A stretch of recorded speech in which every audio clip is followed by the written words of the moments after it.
नमस्कार मित्रों, आपका अपने इस यूट्यूब चैनल तोमर पाठशाला में अपना स्वागत है। मैं योगेश सिंह तोमर। जैसा कि आप जानते हैं कि हमने इस समय ज्योग्राफी की श्रृंखला प्रारंभ की हुई है, जिसमें हमने उत्तर भारत के पर्वतीय क्षेत्र के बारे में विस्तार से चर्चा कर ली है। अब हम प्रायद्वीपीय पठार के बारे में चर्चा कर रहे थे। ठीक है, प्रायद्वीपीय भारत में हमने सबसे पहले इसको कई भागों में बांटा और उसके हिसाब से हमने पढ़ने का इसका प्रयास किया, जिससे कि हमको अध्ययन में काफ़ी सरलता रहे। ठीक, हमने सबसे पहले प्रायद्वीपीय भारत में हमने केंद्रीय उच्च भूमि को देखा। केंद्रीय उच्च भूमि में सबसे पहले हमने क्या आया, अरावली पर्वतमाला आई। अरावली पर्वतमाला के पूर्व में हमने देखा मेवाड़ का पठार। अरावली पर्वतमाला के दक्षिण में हमने पाया मालवा का पठार। फिर हमने देखा बुंदेलखंड का पठार, बघेलखंड का पठार। इसी क्रम में आगे आज हम विंध्य पर्वत की चर्चा करेंगे। ठीक है ना, तो आइए प्रारंभ करते हैं बिना समय को खराब किए। ठीक है, विंध्य पर्वत। विंध्य पर्वत की हम बात करें तो सबसे पहले आप जान लें विंध्य पर्वत क्या है। एक अत्यंत प्राचीन पर्वत है, अत्यंत प्राचीन पर्वत है। ठीक, प्राचीन पर्वत है और अत्यंत प्राचीन पर्वत होने के साथ ही ये किस टाइप का पर्वत है, तो इसका टाइप क्या है, प्रकार क्या है, ये क्या है, घर्षित ब्लॉक पर्वत। ब्लॉक पर्वत है ये। अब प्रश्न उठता है आखिर ब्लॉक पर्वत क्या होता है। जब हम फिजिकल ज्योग्राफी करेंगे तो उसमें विस्तार से चर्चा करेंगे, फिर भी संक्षेप में आप जान लीजिए। मान लीजिए रॉक्स हैं, ये कोई रॉक्स है। अब इनमें क्रैक पड़ गए। क्रैक पड़ने से क्या हुआ, मान लीजिए क्रैक पड़ गए तो इसी के सहारे ये रॉक नीचे स्लाइड कर जाएगी। तो इसकी संरचना इस तरीके से हो जाएगी। बीच वाला तो ऐसे ही रहेगा, बीच वाला देखिए ऐसे ही रहा। ठीक, और ये संरचना जो है इसके सहारे ऐसे, मान लीजिए इसके सहारे ये स्लाइड कर गई, इसके सहारे स्लाइड कर गई, तो ये से नीचे स्लाइड कर गई। ठीक, ये जो पर्वत बचा ये कहलाता है ब्लॉक पर्वत। साथ ही मान लीजिए यहाँ भी ऐसे ही हुआ, ये पर्वत ऐसे लगा हुआ था, एक पर्वत ऐसे बन गया, ये है ना, इसके पड़ोस वाली स्लाइड कर गई, ये भी स्लाइड कर गई, ये भी। तो ये जो बनती है ये कहलाती है रिफ्ट वैली। क्या कहलाती है, रिफ्ट वैली। अभी हम पढ़ेंगे रिफ्ट वैली से आपने देखा हुआ दो नदियों की हमने चर्चा की थी।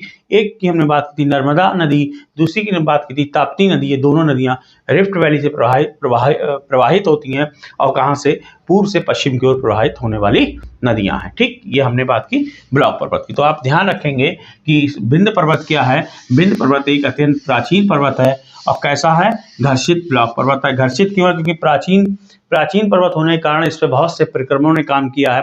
जैसे आपका वर्षा हो गई है ना, धूप हो गई है ना, ताप हो गया है ना, और हवा हो गई, वायु हो गई। इससे क्या हुआ, ये कटफिट गया है, काफी घर्षित हो गया। ठीक, तो ये क्या है, घर्षित ब्लॉक पर्वत है।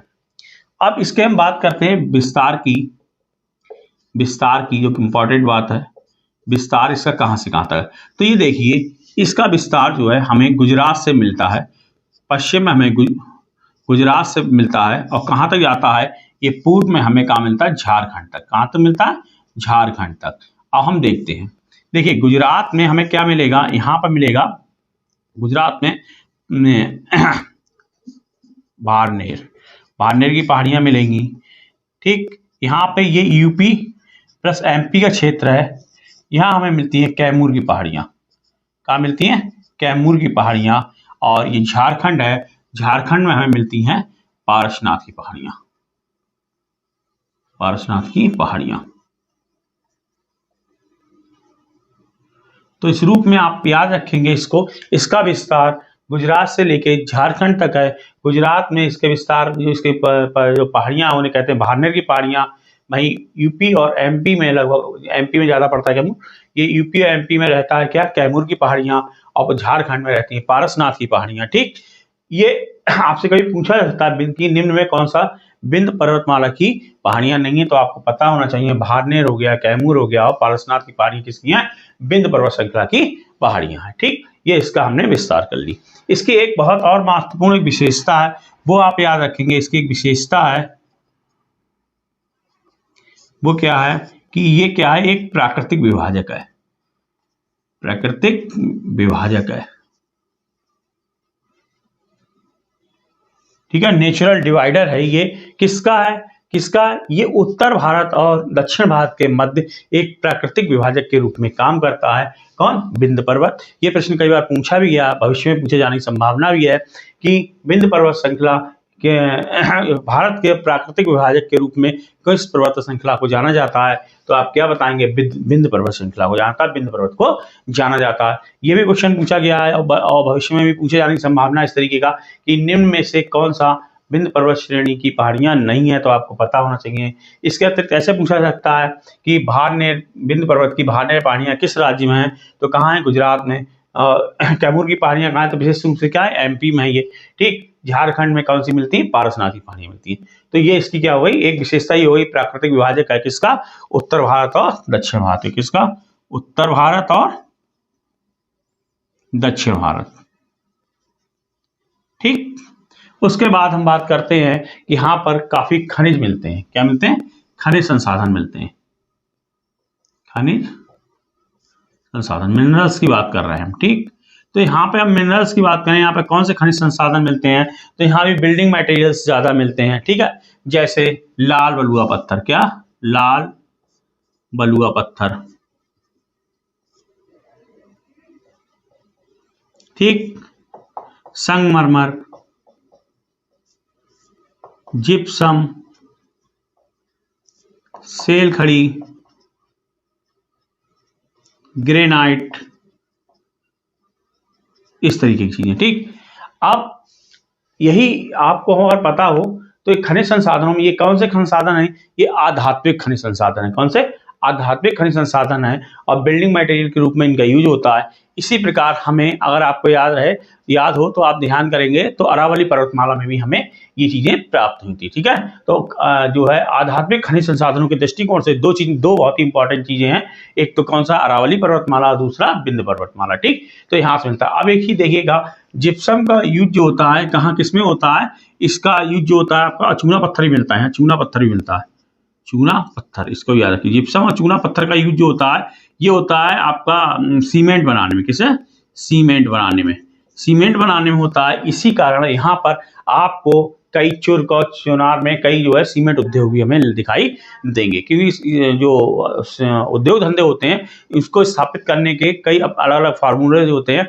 फिर भी ज़्यादातर ये निश्चित किया जाता है कि अगर जो उसका कच्चा माल है वो भारी है, उसके परिवहन में दिक्कत होती है, तो फैक्ट्री वहीं लगाई जाए, उद्योग वहीं लगाया जाए जहाँ पर कच्चे माल का शो होता है, जिससे कि हमें विनिर्मित माल का परिवहन करना पड़े, कच्चे माल का नहीं। जिससे कि हमारी क्या होती है? लागत जो होती है हमारी कम हो जाती है। ठीक। तो ये हमने बात की खनिज संसाधनों की। अच्छा, इसके ठीक दक्षिण में एक नदी बहती है, नर्मदा। जैसे मान लीजिए ये तो पर्वत हो गया ये वाला। ठीक है। विंध्य पर्वत हो गया। ठीक है। ये विंध्य पर्वत हो गया। अब ये मिलेगी आपको क्या? ये हो गया विंध्य पर्वत। और यहाँ पे एक रिफ्ट वैली मिल गई। इससे कौन सी नदी बह रही है? नर्मदा। कौन सी बह रही है? नर्मदा। फिर इसके दक्षिण में, ये उत्तर हो गया और ये दक्षिण हो गया। ठीक है। मान लीजिए ये दक्षिण है, तो यहाँ पे फिर कौन सी मिलेगी आपको? पर्वत श्रेणी मिलेगी। कौन सी मिलेगी? सतपुड़ा। ठीक है।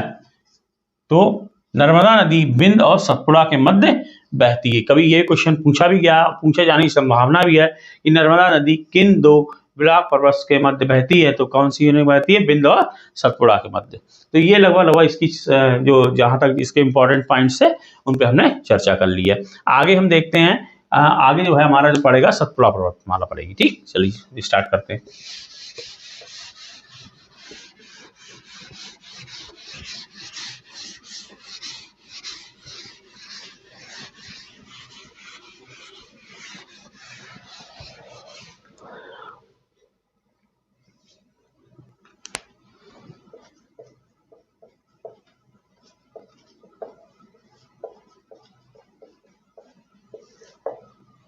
सतपुड़ा पर्वत, ये भी देखिए, सबसे पहली बात तो है कि ये क्या ये पड़ेगा किसके दक्षिण में? पड़ेगा नर्मदा के दक्षिण में। ध्यान दीजिएगा, मैं एक फिगर बना देता हूं, उससे आपको समझने में देखिए आसानी रहेगी।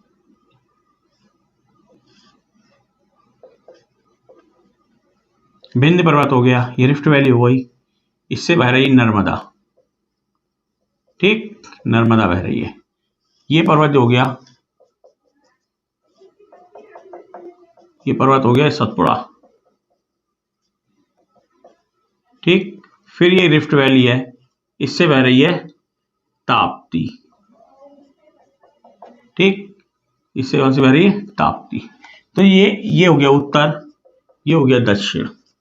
आप ध्यान रखेंगे कि जब उत्तर से आप दक्षिण की ओर जाएंगे, सबसे पहले पड़ेगा विंध्य पर्वत, विंध्य पर्वत के बाद एक नर्मदा नदी प्रवाहित होती मिलेगी आपको, फिर सतपुड़ा पर्वत मिलेगा, फिर ताप्ती नदी प्रवाहित होती मिलेगी, उसके बाद में और चीजें। ठीक, ये आप ध्यान रखेंगे।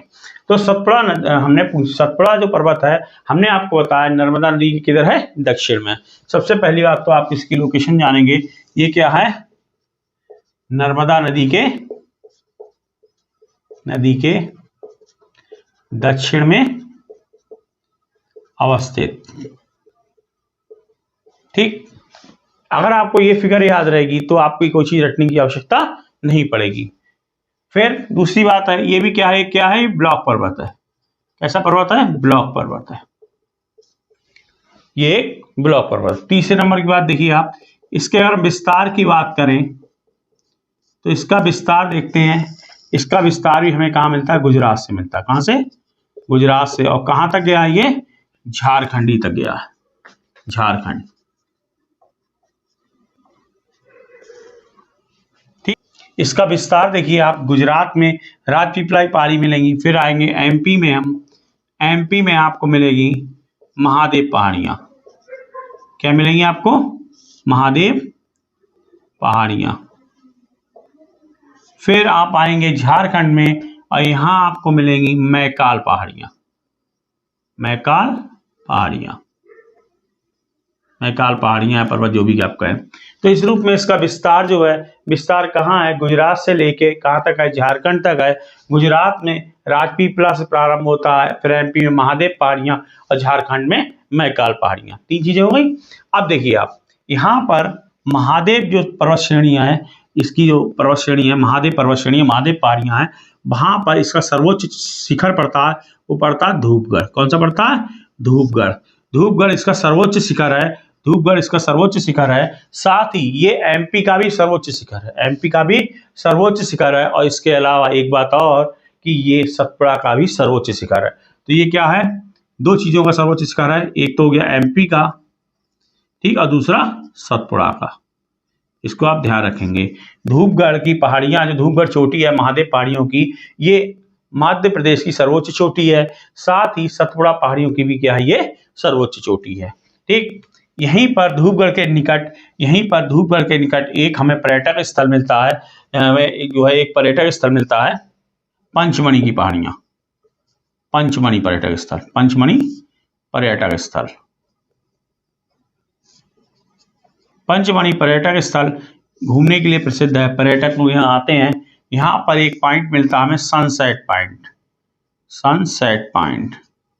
कहीं पूछ ले कि सनसेट पॉइंट कहाँ है, तो कहाँ, पंचमढ़ी में। ठीक, पंचमढ़ी कहाँ है, महादेव पहाड़ियों में है। ठीक, याद रखेंगे। साथ ही यहाँ पे क्या है, एक रिजर्व भी है, यहाँ पे एक जैव आरक्षित क्षेत्र भी है, यहाँ पर एक जैव आरक्षित क्षेत्र भी है। इसको आप याद रखेंगे। धूपगढ़ की पहाड़ियों की बात कर ली, सॉरी महादेव पहाड़ियों की बात कर ली। अब हम आते हैं मैकाल पहाड़ियों। मैकाल पहाड़ियों को सर्वोच्च शिखर है, वो मिलता अमरकंटक। क्या मिलता है भैया, अमरकंटक। अमरकंटक की एक बहुत बड़ी विशेषता है कि ये आर्य प्रवाह प्रतिरूप को दर्शाता है, रेडियल ड्रेनेज सिस्टम को दर्शाता है। उसमें क्या होता है कि किसी भी पठार या पर्वत के चारों ओर से नदियां निकली होती हैं। जैसे आप उत्तर में देखेंगे, इसमें एक नदी निकलती है सोन, इधर निकलती है महानदी, ठीक, इधर निकलती है नर्मदा, इधर निकलती है आपका पेनगंगा, इधर निकलती है वर्धा। तो ये क्या दिखाता, आर्य प्रवाह प्रतिरूप, आर्य प्रवाह प्रतिरूप को ये बताता है। ठीक, अब देखिए आर्य प्रवाह प्रतिरूप को बताता है कौन, अमरकंटक। अमरकंटक का पठार या अमरकंटक चोटी जो है किसकी है, मैकाल पर्वत की सर्वोच्च चोटी है अमरकंटक। ठीक, ये इसके उत्तर में आप देखेंगे सोन नदी निकल रही है, पूर्व पश्चिम में आप नर्मदा नदी देखेंगे, पूर्व में महानदी लगभग इसके पास ही से निकलती है, दक्षिण में एक वर्धा और इधर क्या है पेनगंगा। तो इस रूप में क्या आर्य प्रवाह प्रतिरूप को दिखाता है। ये इंपॉर्टेंट होता है, रेडियल ड्रेनेज सिस्टम इंपॉर्टेंट होता है, अक्सर एग्जाम में पूछा भी जाता है। तो इस रूप में ये हमने इसकी चर्चा कर ली। एक बात और यहाँ पे इंपॉर्टेंट है एक दर्रा पड़ता है, यहां लिख देता हूं, एक दर्रा पड़ता है, बुरहानपुर दर्रा, बुरहानपुर दर्रा। ये कहां पड़ता है? सतपुड़ा पर्वत में ही पड़ता है, सतपुड़ा पर्वत श्रेणी में पड़ता है। और यहाँ खांडवा से भसावल का जो रेलवे मार्ग है वो इसी दर्रे से होकर गुजरता है। तो आज हमने बात की, दो चीजें हमारी जो रह गई थी केंद्रीय उच्च भूमि में, हमने उन दोनों को आज कंप्लीट कर दिया है। इस प्रकार केंद्रीय उच्च भूमि का हमारा एक पोर्शन कंप्लीट हो गया। और हम जो है पूर्वी पठार की बात करेंगे वो हमने जब आगे बढ़ेंगे, ठीक है। तो देखिए आज इसको एक बार संक्षेप में दोहरा लेते हैं। सतपुड़ा पर्वत श्रेणी की हमने बात की। सतपुड़ा पर्वत श्रेणी से पहले आप एक बार समझिए, इस क्रम को आप समझ लीजिए अच्छे से, तो आपको चीजें रटनी नहीं पड़ेंगी। अब मान लीजिए ऐसे समझ लीजिए आप कि आप उत्तर आएगा और उत्तर से आप दक्षिण की ओर जा रहे हैं, तो सबसे पहले आपको मिलेगा बिंद पर्वत। बिंद पर्वत आप जानते हैं कि क्या है, एक ब्लॉक पर्वत, ठीक। बिंद पर्वत के बाद एक आपको घाटी मिलेगी, जैसे मैंने बताया था रिफ्ट वैली मिलेगी। रिफ्ट वैली से नदी बह रही है नर्मदा। नर्मदा के बाद आगे बढ़ेंगे तो एक फिर आपको एक ब्लॉक पर्वत मिलेगा, उसका नाम है सतपुड़ा, ठीक। सतपुड़ा से फिर आप आगे बढ़ेंगे दक्षिण की ओर तो एक फिर आपको रिफ्ट वैली से बहती हुई नदी मिलेगी, उसका नाम ताप्ती। तो इस रूप में क्वेश्चन में पूछा जाता है कि सतपुड़ा जो पर्वत श्रेणी है किन दो नदी घाटियों के मध्य है, तो क्या है, नर्मदा और ताप्ती के मध्य सतपुड़ा पर्वत श्रेणी। या ऐसे पूछे नर्मदा और ताप्ती के मध्य कौन सी पर्वत श्रेणी है, तो कौन सी बताएंगे आप, सतपुड़ा। या ये पूछ दे आपसे कि नर्मदा नदी किन दो पर्वत श्रेणियों के मध्य रिफ्ट वैली से होकर बहती है, तो कौन सी है, बिंद और कौन सी है, सतपुड़ा। इस रूप में आपको जानना मतलब करना पड़ेगी चीजें। सतपुड़ा के दक्षिण में कौन सी नदी बहती है, तो आपको पता हो कौन सी, ताप्ती। इस रूप में क्वेश्चन पूछे जाते हैं। अगर आप ये फिगर आपके दिमाग में है तो निश्चित रूप से आपसे क्वेश्चन बनाने में सक्षम होंगे। भाई इसके बाद संक्षेप में चलते थे, मैंने बात की सतपुड़ा पर्वत श्रेणी। मैंने बताया नर्मदा नदी के दक्षिण में अवस्थित है, जैसा कि आप देख रहे हैं, ठीक है। सतपुड़ा क्या है, नर्मदा नदी के दक्षिण में अवस्थित है, एक ब्लॉक पर्वत है, ठीक। फिर मैंने इसके विस्तार की बात की। मैंने इसका विस्तार बताया कि गुजरात से लेकर झारखंड तक इसका विस्तार मिलता है। गुजरात में राजपीपला से प्रारंभ होती है, ठीक है, और झारखंड में आपका मैकाल पहाड़ियों तक इसका विस्तार है। फिर एमपी में हमने देखा इसकी पहाड़ियां मिलती हैं, महादेव पहाड़ियां, वहां पर इसकी एक चोटी मिलती है महादेव पहाड़ियों की, धूपगढ़ एमपी की भी सर्वोच्च चोटी है, साथ ही सतपुड़ा पर्वत श्रेणी की भी सर्वोच्च चोटी है, ठीक। धूपगढ़ के पास में मिलती है पंचमढ़ी, एक स्थान है, एक पर्यटक स्थल है, ठीक है, ऊंचाई पर अवस्थित है। यहाँ पे एक तो सनसेट पॉइंट मिलता है, दूसरा ये एक जैवारक्षी क्षेत्र भी है। तो आगे बढ़ते हैं हमने देखा झारखंड में क्या है, मैकाल पर्वत पहाड़ियां हैं। इसकी सर्वोच्च चोटी कौन सी है, अमरकंटक है। और अमरकंटक हमने देखा, अमरकंटक से कई नदियां अलग अलग दिशाओं में प्रवाहित हो रही हैं, अलग अलग डायरेक्शन में। उत्तर में सोन है, पूर्व में महानदी है, पश्चिम में नर्मदा है, दक्षिण में वर्धा गलवा है, इधर ये पेनगंगा है, ठीक है। तो इस रूप में ये अरीय प्रवाह प्रतिरूप को दिखाती है। मैंने ये बताया गुजरात में पहाड़ियां मिलती हैं, मांडव की पहाड़ियां, वहां भी हमें अरीय प्रवाह प्रतिरूप दिखाई देता है। फिर मैंने बात की कि एक दर्रा है, बुरहानपुर दर्रा, जो कि खांडवा से भसावल तक का रेलवे मार्ग है, वो इसी दर्रे से होकर जाता है। ये दर्रा हमें सतपुड़ा पर्वत श्रेणी में ही मिलता है। तो इस रूप में हमने ये विस्तार से चर्चा कर ली है। शेष जो है बचा हुआ जो पोर्शन है हम अगले पीरियड में उसको करेंगे। और इसके अलावा आपको यदि ये पसंद आ रहा है तो इस चैनल को आप सब्सक्राइब कीजिए और जो है इसको शेयर भी कीजिए। साथ ही अगर आप, मैं सोचता हूँ इससे पैरेलल भी एक सब्जेक्ट लाया जाए तो बहुत जल्दी मैं हो सकता है पॉलिटी या बायोलॉजी में से कोई एक सब्जेक्ट को प्रारंभ करूंगा। और इसके अतिरिक्त अगर आपको कोई भी सुझाव देने हो तो आप लोग कमेंट में बता दीजिएगा। और ये जरूर बता दीजिएगा एक बार कि हाँ भाई समझ में आ रहा है कि नहीं, कोई दिक्कत हो किसी स्तर पर तो बताइएगा। हालांकि मैं अपने स्तर से तो प्रयास कर रहा हूँ कि एक एक चीज़ आपके पास पहुँचे। और जब आप क्वेश्चंस देखेंगे तो लगभग इसी फॉर्म में आपको क्वेश्चंस मिलेंगे, चाहे आप किसी कंपटीशन में चले जाएं, चाहे आप आईएएस दे रहे हो, चाहे आप पीसीएस दे रहे हैं, चाहे आरओ यारो दे रहे हो, चाहे आप खंड शिक्षा अधिकारी की वैकेंसी भी आने वाली है, लगभग सुना जा रहा है ऐसा भविष्य में आने वाली है, निकट भविष्य में, तो चाहे वो आप दें और चाहे यूपीपीएससी का एग्जाम कोई दें या कोई वनडे एग्जाम दें, जो भी क्वेश्चंस बनते हैं लगभग वो सारी रेंज हमने कवर करी हुई है। और बस ये आपको थोड़ा सा इस पर ध्यान देने की आवश्यकता है। तो आज ही यहीं मैं अपनी वाणी को विराम देता हूँ। जब तक के लिए नमस्कार।